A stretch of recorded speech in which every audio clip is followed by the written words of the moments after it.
32.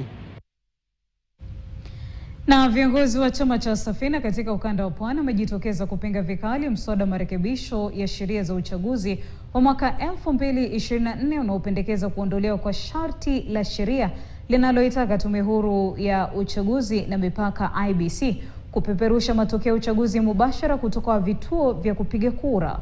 Mratibu wa Safina eneo la Pwani William Ham amesema hatua hiyo ni kinyume na katiba ya mwaka 2010 inayolinda uwazi na mamlaka ya wananchi.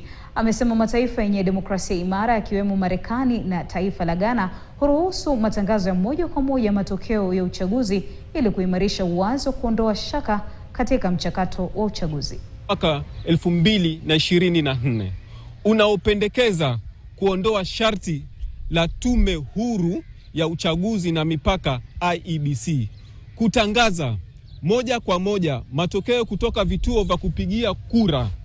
Mswada uliofadhiliwa na serikali unaopendekeza kuondolewa kwa kifungu cha 39 cha sheria ya uchaguzi na kuweka kifungu kipya kisicholazimisha IEBC kurusha mubashara matokeo yanayotangazwa katika vituo vya kupigia kura zikiwemo za urais. Na ninapinga kwa shauri moja, ni heri vitu viwe wazi, vionekane na watu waelewe, watu watakuwa na imani.